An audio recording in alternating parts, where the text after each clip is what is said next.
Assalamualaikum warahmatullahi wabarakatuh. Saya Missy Dwi Suryani dengan NIM 2000-2010, Prodi Administrasi Pendidikan Universitas Negeri Padang, dalam mata kuliah Manajemen Humas dengan Bapak Dr. Hanif Al-Kadri. Kali ini saya akan mencoba menganalisis tentang kegiatan public relation dan syarat menjadi praktisi public relation. Kita coba lihat yang pertama. Untuk kegiatan public relation sebenarnya di lembaga manapun merupakan implikasi atau implementasi dari tugas PR untuk mencapai tujuan. Tujuan apa? Tujuan lembaga atau tujuan organisasi demi menjalankan fungsinya sebagai ujung tombak atau perantara dari lembaga terhadap publiknya dan perannya sebagai seorang juru bicaranya organisasi secara menyeluruh. Dan pada hakikatnya, public relation atau petugas atau praktisi PR ini adalah mereka-mereka yang memiliki kegiatan, mereka-mereka yang memiliki kegiatan dalam konteks komunikasi, atau bagaimana mereka bisa mengkomunikasikan semua ihwal, semua hal, kebijakan, atau segala sesuatu yang dimiliki, dan memang seharusnya dipublish dan diketahui oleh publiknya lembaga dengan berbagai macam simbol yang barangkali bisa dimanfaatkan melalui komunikasi. Bentuknya bisa verbal, bisa non-verbal, atau berbagai event yang bisa dimanfaatkan oleh petugas-petugas dan praktisi PR dimanapun. Seperti yang kita lihat, pada prinsipnya tugas utama atau kegiatan utama apapun bentuknya dari seorang praktisi PR selalu terkait langsung dengan kemampuan mereka dalam komunikasi. Dan kegiatan berkomunikasi itu bisa dibagi kepada dua hal.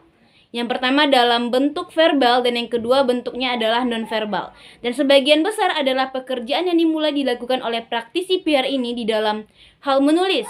Menulis proposal, artikel, progress, report, menulis semua presentasi, menulis berbagai hal yang terkait dengan kegiatan-kegiatan atau event-event yang harus disampaikan kepada press dan sebagainya.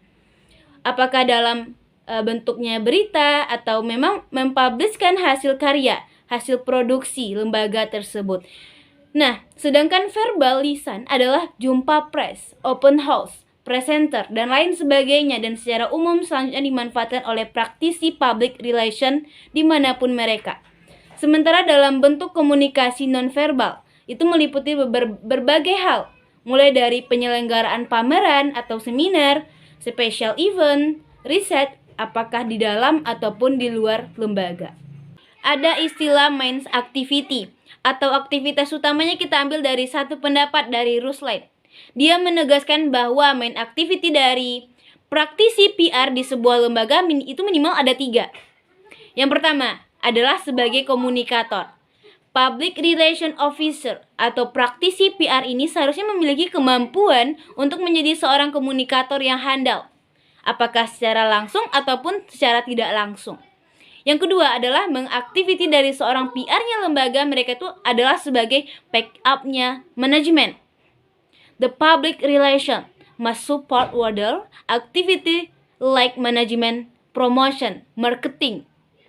Nah, ini bisa dimaknai bahwa public relation seorang PR-nya lembaga harus mensupport berbagai aktivitas-aktivitas yang dimiliki oleh lembaga, berapapun beratnya, seperti promosi, manajemen marketing, atau kegiatan-kegiatan personal lainnya dari segala macam yang memang seharusnya ditempuh dan dilakukan dalam rangka mempromosikan produk, jasa, atau lembaga secara keseluruhan. Bahwa seorang public relation officer atau petugas PR harus menciptakan image positif bagi lembaganya. Dan kalau dilihat tugas-tugas KPR-an memang tidak sesederhana yang kita bayangkan. Maka wajar di negara-negara hebat, negara-negara yang maju, PR memang diletakkan hampir satu level dengan pengambil keputusan tertinggi di setiap lembaga. Karena tugas mereka mulai dari menginterpretasikan, menganalisis, melakukan evaluasi terhadap berbagai kecenderungan perilaku publik, kemudian bagaimana pada akhirnya mereka mampu merekomendasikan kepada manajemen untuk kemudian dibawa dalam lembaga, dalam bentuk rumusan-rumusan kebijakan perusahaan atau organisasi. Nah, sekarang kita coba lihat apa saja tugas-tugas dari PR ini. Yang pertama adalah menginterpretasikan, menganalisis, kemudian mengevaluasi berbagai macam kecenderungan perilaku dari publik, baik itu internal maupun eksternal.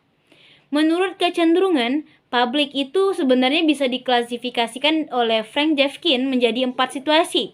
Yang pertama, ada yang tidak tahu tetapi mengetahui. Yang kedua, ada yang apatis dan ada juga yang peduli. Yang ketiga, ada prasangka, tapi ada yang menerima. Dan kemudian ada yang memiliki atau menyebabkan terjadinya permusuhan, tapi juga ada bagian-bagian yang memberikan simpati.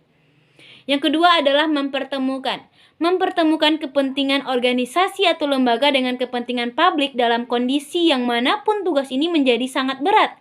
Karena tugas PR atau humas dalam kaitan hal ini adalah mempertemukan dua kepentingan menjadi saling memahami, saling memberikan keuntungan untuk bisa saling menghormati, dan dua-duanya bisa dilaksanakan sehingga yang satu bisa memberi, yang satu menerima, dan begitu juga sebaliknya. Yang ketiga, tugas dari PR ini adalah mengevaluasikan berbagai program perusahaan atau organisasi, khususnya yang berkaitan dengan publik secara langsung.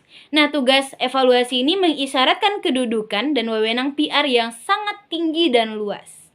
Jadi satu hal yang perlu kita pahami adalah bahwa dalam kegiatan Public Relation Officer atau praktisi PR ini di lembaga besar, biasanya kita bisa melihat proses pekerjaan mereka itu bersifat skillless. Artinya proses PR itu berjalan terus-menerus selama organisasi atau perusahaan itu ada. Tidak akan pernah berhenti, meski orang-orang yang bersangkutan sudah tidak di sana lagi. Artinya apa? Program PR tidak berhenti. Begitu tujuan program tersebut diselesaikan, tapi diibaratkan siklus akan terjadi, berkembang, dan terus-menerus akan begitu. Aktivitas dari public relation itu paling tidak ada 5. Yang pertama disebut sebagai komunikasi. Yang kedua istilahnya adalah dalam aktivitas public relation itu adanya publisitas. Itu adalah diseminasi pesan yang terencana sedemikian rupa yang sudah didesain oleh lembaga perusahaan melalui tangan-tangan hebat. Mereka-mereka yang punya kepentingan dalam kegiatan public relation melalui media tertentu. Kemudian yang ketiga itu promosi. Adalah aktivitas mengkreasikan atau mengstimulasi perhatian terhadap produk, orang, organisasi, dan kasus yang memang ingin dipublish. Yang keempat, aktivitasnya adalah terkait dengan proses agent, yaitu bisa dimanfaatkan melalui soft news story. Dan yang terakhir adalah integrated marketing. Aktivitas lainnya mereka juga menjadi terkait manajemen manajemen isu. Artinya mengidentifikasi, pekerjaan mereka tuh mengidentifikasi, memonitor aksi publik terhadap lembaga. Kemudian PR itu juga manajemen krisis, berkaitan dengan berbagai macam krisis atau problem atau bencana, atau kegiatan-kegiatan aktif yang barangkali tidak terencana. Aktivitas lainnya itu sebagai penghubung antara lembaga dengan pemerintahan, antara lembaga dengan media, antara lembaga dengan publik. Dan aktivitas lainnya bisa kita lihat bahwasannya mereka mewakili lembaga perusahaan untuk menghadapi politik. Kemudian community relation. Seorang PR atau praktisi PR di sebuah perusahaan berperan memantapkan sekaligus meningkatkan hubungan antara organisasi dengan masyarakat dan publik secara umum. Internal relation, industry relation. Ada juga yang disebut dengan memantapkan sekaligus meningkatkan hubungan dengan grup mayoritas atau individuan yang selama ini dipandang sebelah mata oleh sebagian besar kita. Nah, masuk ke bagian terakhir, apa saja syarat-syarat yang mesti dimiliki oleh seorang praktisi PR di sebuah lembaga? Minimal ada 6. Ada 6 kriteria yang merangkum keahlian seorang praktisi public relation. Jadi secara umum yang pertama itu ialah praktisi PR itu harus mampu menghadapi semua orang. Semua orang yang memiliki aneka ragam karakter budaya, kemampuan pendidikan, bahasa, semuanya harus mampu dihadapi dengan baik. Yang kedua adalah mampu berkomunikasi. Karena memang ini menjadi ihwal utama, syarat utama yang mutlak dimiliki oleh seorang praktisi PR di lembaga manapun. Artinya ia mampu menjelaskan segala sesuatu dengan jernih, dengan jelas, sederhana, lugas, baik itu lisan maupun tulisan, atau bahkan barangkali bisa menggunakan media visual, misalnya melalui foto atau video, atau sekarang bisa dengan media sosial yang berkembang. Yang ketiga, pandai mengorganisasikan segala hal. Yang keempat, memiliki integritas personal yang sangat tinggi, baik di dalam profesi maupun di depan pribadinya. Yang kelima, memiliki imajinasi, memiliki kreativitas yang tinggi, sehingga seorang PR bisa membuat jurnal, menulis naskah, membuat film, video yang berkait dengan produk, menyusun rencana. Terakhir adalah kemampuan mencari tahu. Memiliki insting yang sangat peka, mereka dituntun memiliki akses yang luas. Nah, dalam hal ini memang dituntun menjadi orang yang serba tahu dan dekat dengan siapapun dan di level manapun. Seorang PR harus mampu melakukan penelitian, mengevaluasi hasil-hasil dari satu kondisi, satu keadaan yang punya kaitannya dengan nama baik atau image perusahaan atau lembaga.